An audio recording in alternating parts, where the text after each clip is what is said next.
Hi Stampers, April Taylor here from SuperSimpleStamping.com, coming to you from the heart of Maine. Today we're going to make a fall looking card. We're not going to use any kind of die cuts. The only stamp we're going to use is this Happy Birthday from a Grand Kid stamp set. And we're just kind of going to rely on our papers to give us that fall look. And then I'll show you another card that you can just change the colors, use the same layout, and to get a whole different look. So let's get started. We're going to start with a piece of soft suede, measuring 5.5 by 8.5, scored down the middle at 4 1/4. We're going to fold that in half, burnish the edges so we have a nice crisp crease, and set that aside for just a second. Then we're going to have a piece of crushed curry, and this measures 2 inches by 5.5 inches, and also a piece of our Plaid Tidings designer series paper. And this measures 2 inches by 5.5, and this crushed curry measures 2 1/4 by 5.5. So 2 1/4 by 5.5 for the crushed curry, 2 inches by 5.5 for your designer series paper. Now what we're going to do is we're going to layer these on top of each other.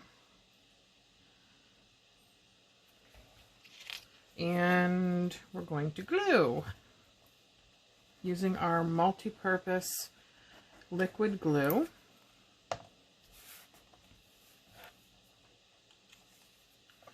It's going to be that time of year where we need to make our fall cards. I hate to see summer go. Oh, I love summer so much. And it's so short here in Maine, and this has been such a wonderful summer this year. It's been just beautiful.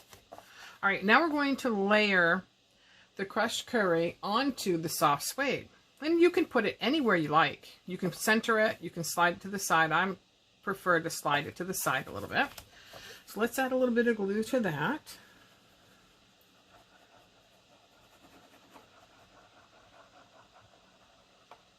These designer series papers make card making so simple because it really gives us beautiful, beautiful papers. I'm going to trim that just a hair. I like to have to do that. That way I know that it's long enough.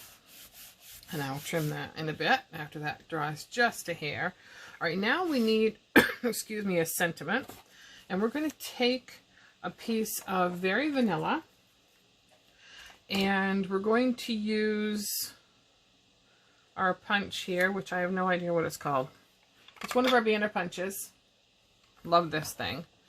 And instead of stamping and then trying to place this just right, I like to cut this first.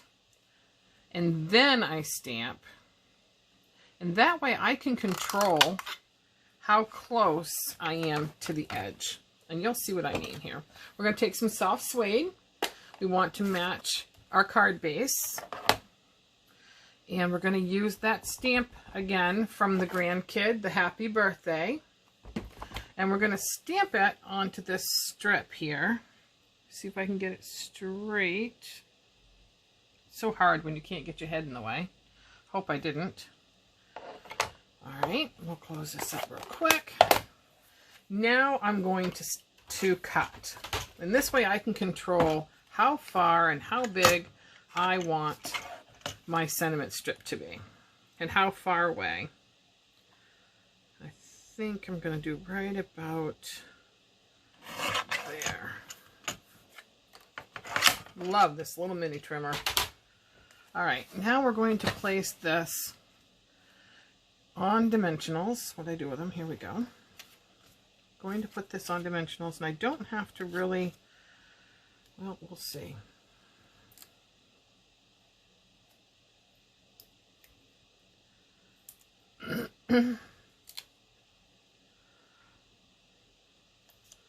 Let's see if we're going to need any on that end.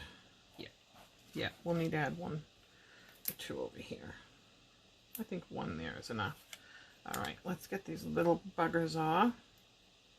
And you know, my team leader gave a wonderful tip on this. Do you see how I had to touch that to see if I took the paper off yet? What she suggests to do is to take your dimensionals, take a black marker, or any color marker really, it doesn't have to be black. Let me see. This is the closest one I have, so let's use it. I'll use the purple. And just draw a line through them as such. Right through the middle of each row. See? Then, when you're ready to use them, and you stick them on, let's do this so I can show you. We'll add a little extra one right here. I don't think it'll be in the way too much. Whoops. See, then when you look, you know you didn't take it off. How clever is that? Such a simple little thing, but you know, so useful. So useful. All right, so now I have them all off. And I think I'll place that right about,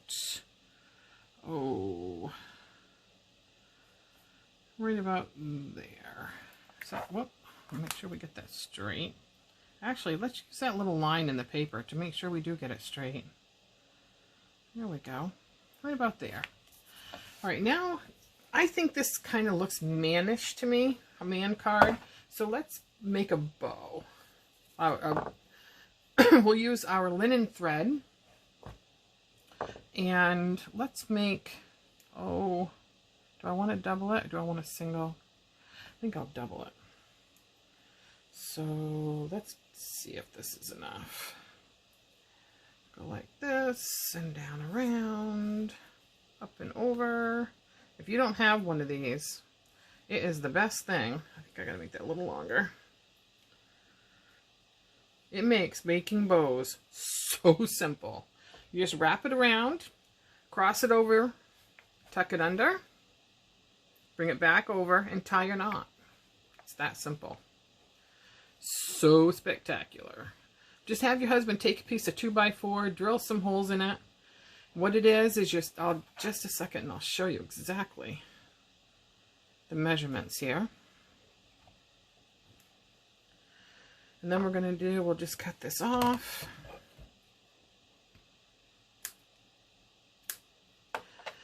This is, the holes in the middle are 1 inch apart, and then every hole after that goes out a 1/2 inch out to the edge. And you can make this as big or as little as you want. I just use finished nails. Works perfect. Best thing since wax paper. Okay. Look at the bows it makes. I mean, they're perfect. How can you get better than that? They're wonderful. Love them. All right, so we're going to put that right there. So we need a glue dot.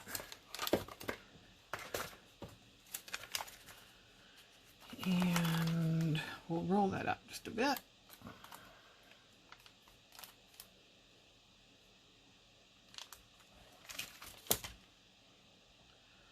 Gummy that up just a hair. I think we'll put that right about there. Whoop, it didn't stick. Oh, my glue dot's gone. Where'd it go? Did it not come off? No, it didn't even come off. Try that again. There we go. Now we got it. There we go. All right. I probably should have done this. Let's take it back off and do this. I like to fray the ends a little bit. Just gives that a little bit of, just kind of curls them a little bit. I kind of like that. And it makes the edges fray a little bit, and it gives it a little bit of style. Don't pull too hard because you can cut the thread. As you can see, I'm getting a little bit of fuzzies. So I'm pulling a little too hard, actually. Separate these two, get them shaped a little different. There we go. Now we can put that back on. And there we have our card for today. How easy was that? Making cards, you can make something look very special, and anything homemade is special anyway. Actually, we're not done yet. Okay, first I've got to cut and trim that very little bit off the top here because that's driving me insane. Anybody else? There we go. Oh yeah, perfect. Okay. We can do the inside of our card. We have to do the inside. All right. So here I have a piece of Very Vanilla, measured 4 inches by 5 1/4, and we're going to add this little piece to the let's add it to the bottom. Yeah, let's add it to the bottom. So we'll put a little bit of glue across the bottom here where we want it. I like to leave a little bit of white color showing at the bottom because you don't want it to make it look like you didn't mean to do that, right? And then we're going to flip it over and cut that off. Plus, it leaves you an edge to guide edge to cut that off again too, which is really needed sometimes. Get that fuzzy out of there. All right, so now we just need to glue this to the inside of our card. And you know me, I like to place my cards, my pieces first, and then fold up the side and glue. Look fuzzy. It's hanging on. All right.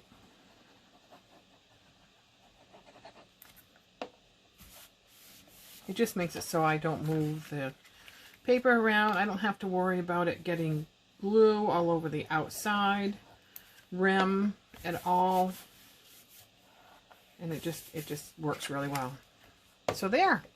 How's that? Whoops, I got that a little crooked. I must have slid it a little bit. I don't know if I can take that back off. Nope, it's what it is. All right. Well, there we have the card for today.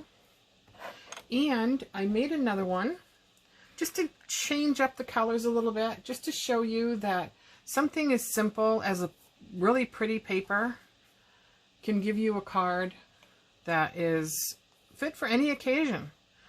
You know, I mean, this could be a Father's Day card, a birthday card, an anniversary card, whichever you would want. And then this one is just screams fall. And you could spice it up a little bit. You could take some leaves, if you have any stamp sets with leaves, and you could, before you put this on, stamp. I probably should have made one that way. That would have been nice. Next time we'll do a step up card, okay? I'll do a simple card and then we'll do a step up card. Maybe we'll do 2 step up cards. Maybe we'll do a simple card, a step up card, and a fabulous card.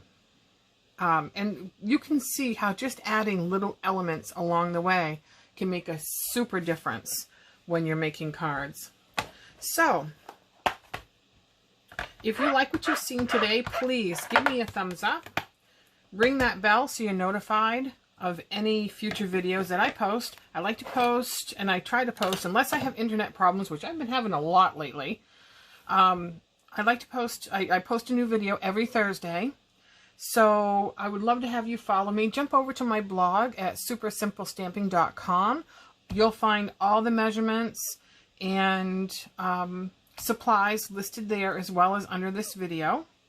And I try to get these done usually by the time the video posts, but sometimes it's not until the next day, depending on my internet connection. So thank you for stopping by and spending a few minutes of your time with me today. I really appreciate it, and I'd love to have you come back and visit me every week. Please leave me a comment if you have any questions, and I will get back to you as soon as I can. Well, thanks for stopping by, and bye for now. See you next time.